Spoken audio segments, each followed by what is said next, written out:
Hello everyone, Ayaka here. So in today's video, I'm going to be telling you everything you need to do before the release of Inazuma and everything you should do after the release of Inazuma. Just want to say a huge thank you to everyone for supporting the channel. Recently, I've transitioned out of leaks completely, and even though the viewership dropped a little bit, which is to be expected, however, the overall feedback I've received from the community has been overly positive, and thank you to everyone for that. Now, of course, if you have not subscribed yet, I would appreciate if you can give this video a like and consider subscribing. Thank you, and let's get started. So the first thing we have to do is, of course, with resin. Now with resin, there are two main aspects to talk about: how to get as much resin as possible ready for Inazuma, and also what to do with the resins right now. Because Inazuma's new world boss, the perpetual mechanical array, Ayaka's ascension boss, is not available yet. The same goes for the Inazuma domains, with both the artifact domains, the talent book domains, and the weapon ascension material domains. All of these are not available right now. So the first part is how to make the max amount of resin available for Inazuma. So that's up into three parts. First of all, you should have 5 condensed resin ready by the release of Inazuma. That is the first way. Condensed resin can be used in domains, even though they cannot be used in world bosses. However, you do need to farm quite a bit of domains for Ayaka's ascension. Now, of course, this is assuming if you're speedrunning Ayaka. Otherwise, if you are doing Yoimiya, this is not as important because you still have 3 weeks to prepare. The second part of resin comes from fragile resin. Now, of course, many of you probably haven't been saving these up, and this is probably the video a little bit too late for that. However, I just want to say, if you still have any fragile resin left in your inventory, you should keep them until Inazuma. And also, as soon as Inazuma releases, you should try to speedrun the battle pass to get at least the first fragile resin on level 5. So those will also help you a lot with the how fast you can get through the Ayaka's ascension stuff with Inazuma. Again, if you're building Yoimiya, this is not a concern. You have 3 weeks. And the last part is the transient resin you can grab from the Tubby, which is the housing part. So it's highly recommended that you grab the transient resin on Monday or Tuesday and then use it on Inazuma release. The transient resin have about a week of time before it expires, so it's very safe you want to grab it on Monday and then use it after Inazuma's release. So currently that's the 3 only ways that you can basically increase your resin count. Now, of course, if you're someone who times perfectly, you can also try to make sure you have like 140 plus resin when Inazuma releases. However, that is not exactly necessary. So it's a nice thing to have, but it might not work out for everyone. Now, the second topic I want to touch on is what to do with all your resins right now. Of course, you can condense them, but condensed resins only go up to 5. So what materials can you prepare for Ayaka in this case? Again, for Yoimiya, you have plenty of time. So the first thing you want to prepare for Ayaka is Moras and EXP books, as they are universally important to every single character, and no matter who you build, you will need them.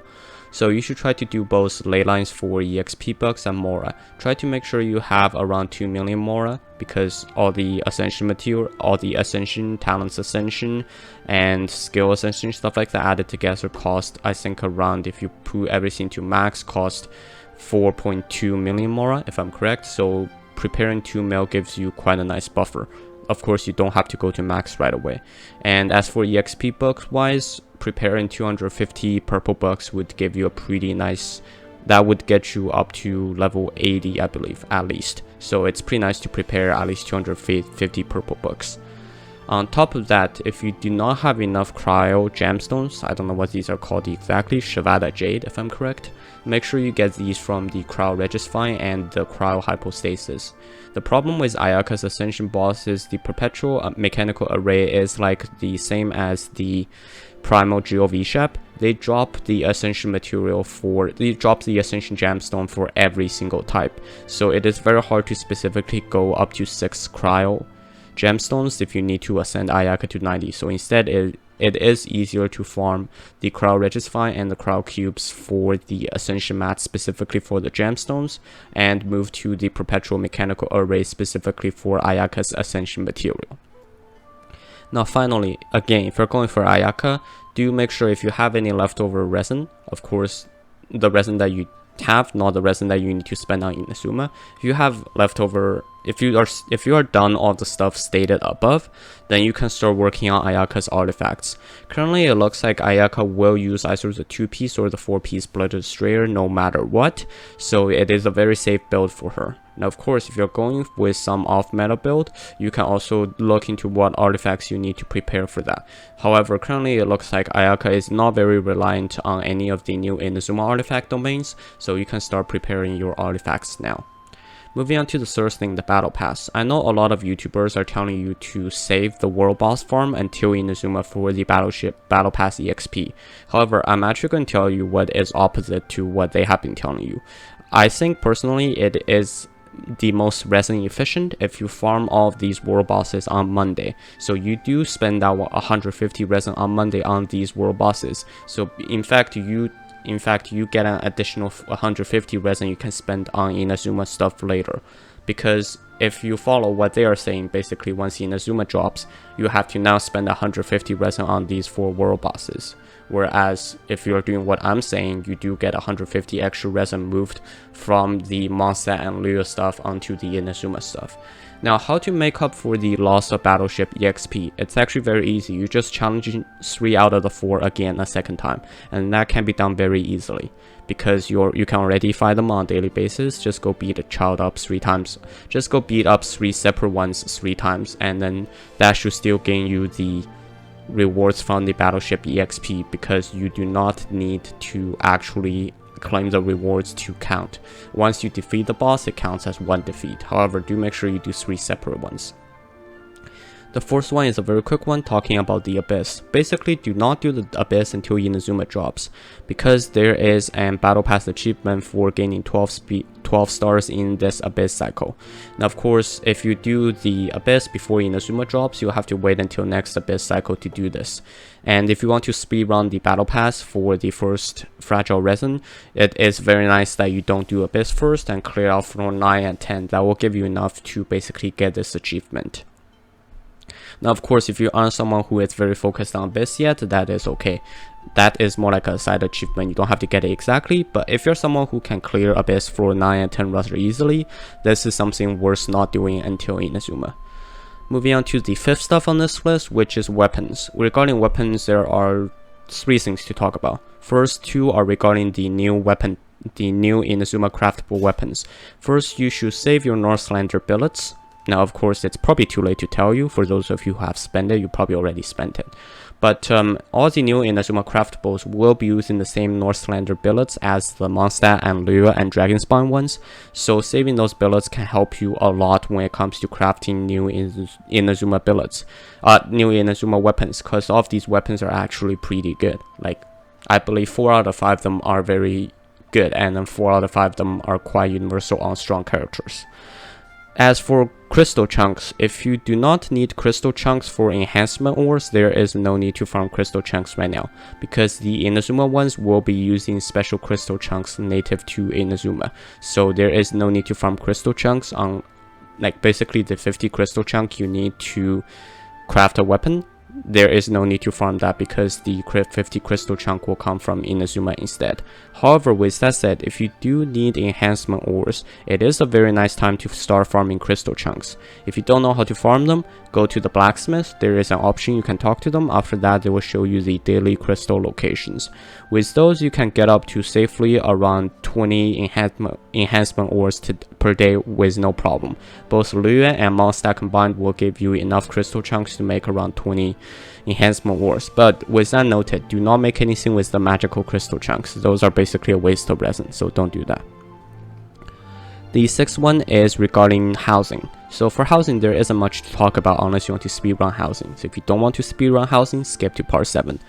However, if you're still here, I assume you want to speedrun housing. You should save up all your realm currencies right now, except spending some on the transient resin. However, that shouldn't be a huge amount. For the rest, if you want to speedrun housing, the blueprints for the character's favorite set will come out alongside Inazuma, so you can buy those as fast as possible and make them, so they will give you Moras EXP books and primal gems for rewards. Most of the blueprints, however, most of the Inazuma, like furnishing blueprints will contain trees that come from Inazuma, so you can't really prepare for that. And once Inazuma releases, you'll probably need to clear out a few forests if you want to build all the stuff right away. However, it's a good idea to start saving for the transient resin, as well as start stocking up your realm currency for the blueprints. And another thing you can do is buy the speed up vials, so you can get them down really fast. Moving on to number 7, which is the artifact reroll system. Now, of course, I know most of the other YouTubers are saying you're basically swapping 3 pieces of trash for 1 piece of trash, and I agree with that. However, the thing is, some of the artifacts that are very painful to get if you do not use this method. Essentially, what I'm talking about is the Noblesse set, the Gladiator set, and the Wondrous Troop set. No one really needs Bloodstained Chivalry at this point because Pale Flames is strictly better, and worst case you run 2-piece Pale Flames, 2-piece Bloodstained Chivalry to cover up for that. However, for the Noblesse Oblige domain, because Bloodstained Chivalry shares the same domain as that, I would say if you're someone with a lot of artifacts lying around and you're not exactly building any artifact set at the moment, so you don't really care about artifact EXP, it is actually a good idea to toss a good portion of it into this rerun system to try to get domains of either mostly Noblesse Oblige artifacts, so that even though they are trash, however within some of those trash there are some good stuff. So it is nice that you take those good stuff, so you will have a full set ready for your support.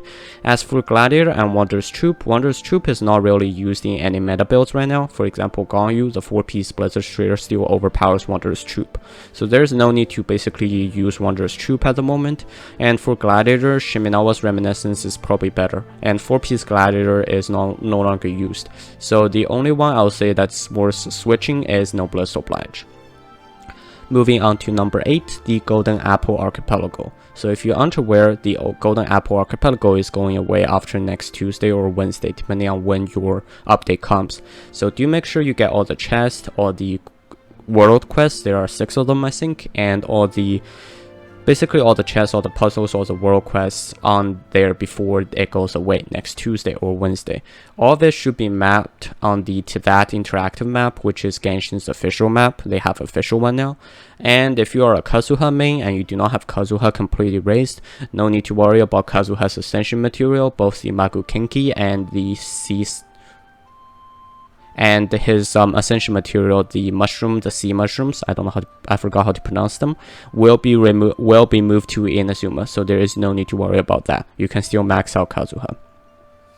So the last 2 tips is about what happens after Inazuma's release.